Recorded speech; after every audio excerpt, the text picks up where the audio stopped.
एक दिन स्कूल की एक टीचर जिनका नाम रवीना था, उन्होंने स्कूल में आते ही अपने बच्चों से कहा कि आज तुम लोग एक ऐसे मतलब एक निबंध लिख के दिखाओ जिसका टॉपिक है मेरी विशेज, मतलब माई विशेज। आप अपनी ख्वाहिशों पर, अपनी इच्छाओं पर एक निबंध लिख के दिखाओ। सारे बच्चों ने निबंध लिखा। उन्होंने निबंध की जो कॉपियां थी वो जमा कर ली सबकी और घर पर ले आई चेक करने के लिए, क्योंकि उनको जो फर्स्ट, सेकंड और थर्ड पोजीशन वाले बच्चे थे उनको पुरस्कार देना था, तो उनको अच्छे से चेक करना था। वो सारी कॉपियां घर लेकर चली आई। तो अपनी इच्छा यानी कि अपनी विशेष पर जो निबंध था, जब वो चेक कर रही थी, सारी कॉपियां चेक कर रही थी, तो कुछ ही किसी बच्चे ने कुछ लिखा था कि मेरी ख्वाहिश है कि मैं डॉक्टर बन जाऊं, मेरी ख्वाहिश है कि मैं इंजीनियर बन जाऊं, किसी ने लिखा कि मेरी ख्वाहिश है मैं पायलट बन जाऊं, किसी ने लिखा कि मेरी ख्वाहिश है मैं क्रिकेटर बन जाऊं, किसी ने लिखा कि मेरी ख्वाहिश है मैं सिंगर बन जाऊं, मैं एक्टर बन जाऊं। तरह तरह की ख्वाहिशें लिखी थी। किसी ने कहा कि मेरी गाड़ी आ जाए बड़ी सी, किसी ने लिखा कि हमारा घर बन जाए, बहुत सारी ख्वाहिशें थी।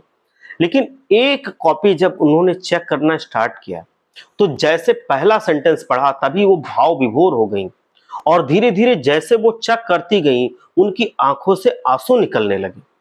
उनकी आंखों से आंसू निकलने निकलने वो पूरा भीग गई। इतने में उनके पति की नजर पड़ी। रवीना के पति ने उनको देखा और उन्होंने पूछा कि क्या है, ऐसा क्या लिखा है इसमें जो तुम इसको पढ़ते पढ़ते इतना ज्यादा रोने लगे कि आंसुओं से तुम भीगी जा रही हो। तो उन्होंने कहा कि इसमें बच्चे ने लिखा है कि जो मोबाइल है वो आज के जमाने का सबसे बड़ा राक्षस है। हमारी इच्छा ये है कि हमारे मम्मी पापा, हमारे दादा दादी मोबाइल छोड़ करके हमारे साथ टाइम बिताना स्टार्ट करें। जब मैं घर आता हूं तो मैं देखता हूं कि हमारी मम्मी मोबाइल पर बिजी है, हमारे पापा मोबाइल में बिजी हैं, हमारी दादी अलग मोबाइल में बिजी हैं, हमारे दादाजी अलग मोबाइल में बिजी हैं। मैं किसी के साथ जाना चाहता हूं, उनके पास टाइम नहीं है क्योंकि वो मोबाइल में बिजी हैं। मैं किसी के साथ बात करना चाहता हूं, हमसे बात नहीं कर सकते क्योंकि वो मोबाइल में बिजी हैं। हम किसी के साथ कुछ हंसना खेलना चाहते हैं, अपनी बातें कहना चाहते हैं, उनकी बातें सुनना चाहते हैं, वो नहीं कह सुन सकते क्योंकि वो मोबाइल में बिजी हैं। तो इस तरह से बच्चे ने कहा कि मेरी विश है कि मेरे पापा की मोबाइल छूट जाए, वो हमको टाइम देने लगे, हमारे साथ खेलने लगे, हमको घुमाने लगे, हमको पढ़ाने लगे।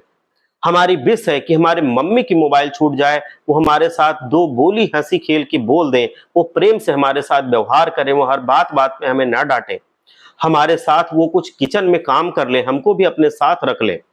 वो मोबाइल में दिन भर बिजी रहती है। हमारी दादी की मोबाइल छूट जाए, मेरी ये इच्छा है क्योंकि मैं चाहता हूं कि हमारी दादी हमारे साथ अपना समय बिताएं, हमारी दादी हमारे साथ कहीं घूमने जाएं, हम लोग कहीं कुछ लेने जाएं, कुछ अपना साथ में समय बिताएं, वो हमें अच्छी अच्छी कहानियां सुनाएं। मेरी विश है कि मेरे बाबा की मोबाइल छूट जाए, मेरे दादाजी की मोबाइल छूट जाए, वो मोबाइल छोड़ के हमारे साथ कहीं घूमने चले, हमें अपने पुराने जमाने की बातें बताएं, हमें वो अपनी पुरानी जमाने की कुछ यादें बताएं। ये सारी चीजें वो बताएं, ये हमारी विश है, ये हमारी इच्छा है। तो ये जब उसके पापा ने सुना तो वो उनके पापा भी थोड़ा थोड़ा भाव विभोर होने लगे। तब उनकी मम्मी ने कहा, मतलब जो रवीना जी थी, रवीना जी ने कहा कि क्या आप जानते हैं कि ये बच्चा कौन सा है जिसने ये सब लिखा है? तो रवीना के हस्बैंड ने कहा कि नहीं, मैं नहीं जानता हूं। तो रवीना जी ने कहा कि ये और कोई नहीं, ये अपना ही बेटा है, अपना ही बेटा है विवेक, जिसने ये लिखा है।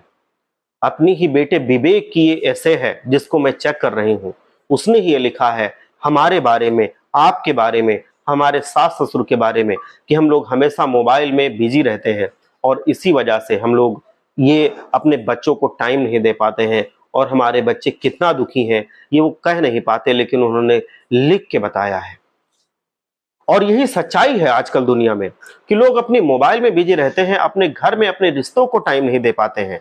वो मोबाइल में कुछ जरूरी चीजें नहीं करेंगे, वो पता नहीं अनाप शनाप चीजें उसमें देखते रहेंगे, और उसमें तो इतनी चीजें भरी पड़ी हैं कि वो आपका पूरा समय खा जाएंगी। समय क्या, धीरे धीरे करके आपकी पूरी जिंदगी खा जाएंगी। उसमें चीजें खत्म नहीं होंगी, वो चीजें अनगिनत हैं, अथाह हैं, अनंत हैं, उनको खत्म नहीं होना है। आप जितना देखते रहेंगे वो दिखता रहेगा, आपको कभी खत्म होती हुई नहीं दिखेंगी। इस वजह से आपसे एक रिक्वेस्ट है कि आप मोबाइल से थोड़ा सा हट के अपने रिश्तों को टाइम दीजिए, अपने बच्चों को टाइम दीजिए, क्योंकि आपके बच्चे हो सकता है आपसे ना कह पाते हों, लेकिन वो भी आपके लिए ऐसे ही परेशान रहते हों। बहुत बहुत धन्यवाद। मिलते हैं एक अगली कहानी में।